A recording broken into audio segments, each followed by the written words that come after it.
سندھ کے معروف محقق تاریخ دان اور مصنف گلشن کلمتی 5 جولائی 1957 کو ملیر کراچی کے علاقے گڈاب کے ایک چھوٹے سے گاؤں حاجی ارزی بلوچ کوٹ میں پیدا ہوئے۔ ان کے والد محمد خان بلوچ ایک کاشتکار تھے۔ گلشن کلمتی کے 9 بہن بھائی ہیں۔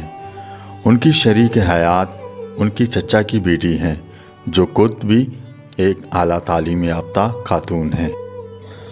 گلشن کلمتی نے اپنی ادبی سرگرمیوں کا آغاز زمانہ طالب علمی سے اپنے کالج SM آرٹس کے ادبی میگزین سے کیا۔ انہوں نے اس میگزین میں سندھی ادب کا انتخاب کیا اور سندھی ادبی سرکل قائم کی۔ انہوں نے اسی زمانے میں ایک سندھی اخبار میں بھی مضامین لکھنا شروع کیے۔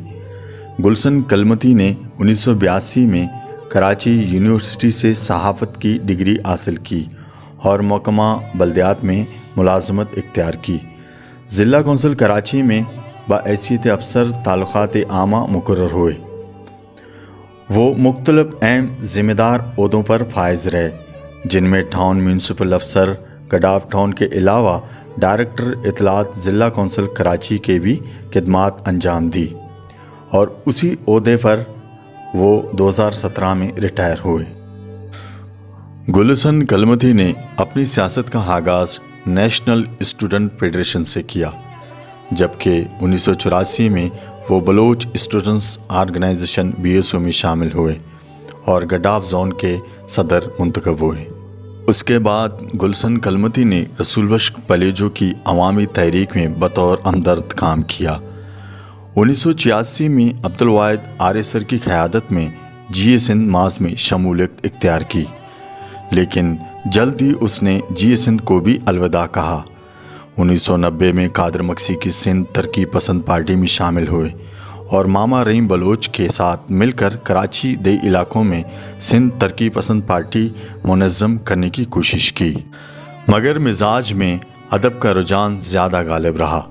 اسی لیے انہوں نے سیاست کو ہمیشہ کے لیے خیر باد کہتے ہوئے قلم کے ذریعے سماج کی خدمت کرنے کا فیصلہ کیا، جس میں انہوں نے شاندار کامیابیاں اپنے نام کی۔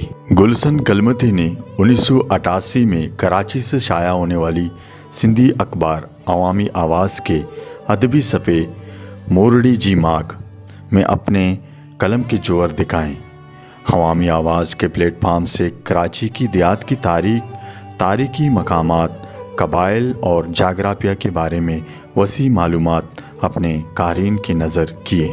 گلشن کلمتی نے BBC کے معروف براڈ کاسٹر رضا علی عابدی کی مشہور ریڈیو ڈاکومنٹری شیر دریا میں اس کے معاون کے طور پر بھی کام کیا، اور اسی کا سندھی ترجمہ انور پیرزادہ کی معاون سے سندھو جی سفر جی کہاڑی کے عنوان سے عوامی آواز میں بھی شائع کرایا۔ انہوں نے کراچی کے اصل وارثوں کی تاریخ پر مشتمل شارع آفاق کتاب کراچی سندھ جی ماروی 2007 میں شائع کرائی۔ اس کتاب کو کئی ایوارڈ ملے، جن میں سندھی ادبی سنگت award, Sindh Taraqqi party award, doctor Najam Abbasi award, Sujro award, national bank of Pakistan award کے ساتھ ساتھ نیشنل بینک کی طرف سے ایک کثیر رقم بھی انعام کے طور پر حاصل کیا۔ اس کتاب کا سندھی کے علاوہ انگریزی اور اردو زبانوں میں بھی ترجمہ شائع ہوا۔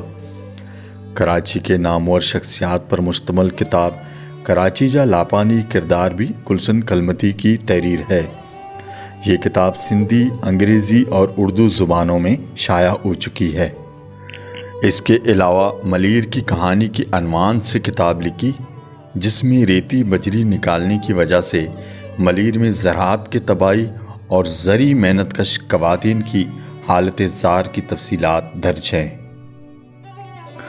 ان کی ایک اور کتاب عشق جو گلیوں، اس کے علاوہ شمالی علاقوں کے بارے میں 2 سفر نامے برف جو دوزخ اور کیلاش کاپرن جو دیس بھی شائع ہو چکے ہیں۔ ان کی ایک اور کتاب سسی جی واٹ کے نام سے شائع ہوئی ہے، جو بمبور سے کیچ مکران تک سسی کے سفر کے موضوع پر ہے۔ اس کتاب کا ایک اور شریک مصنف رکمان گل فالاری بھی ہیں۔ گلشن کلمتی نے نہ صرف ادب اور تحقیق کے میدان میں اپنے قلم کے جوہر دکھائے، بلکہ اپنی سرزمین کے لوگوں کی مفادات کے لیے بھی قائدانہ کردار ادا کیا۔ انہوں نے ملیر کی زمینوں پہ قبضہ گیریت کے خلاف نہ صرف عوامی شعور کو بیدار کیا بلکہ ایک سیاسی تحریک کے طور انڈیجینس رائٹس الائنس کے پلیٹ فارم سے عوام کو منظم کرنے میں بھی دن رات ایک کر دیے۔ سندھی ادب، سیاست اور سماج کا بے لوث خدمت گزار، پرخلوص شخصیت، اپنے چہرے پر ہر وقت ملکوتی مسکراہٹ سجائے اپنے لوگوں سے بے پناہ محبت کرنے والا گلشن کلمتی آج کل شدید علیل ہے۔ علالت کے باوجود بھی وہ اپنے فرائض سے غافل نہیں ہیں۔ ان کو اب بھی اپنا ادھورا کام پورا کرنے کی فکر لاحق ہے۔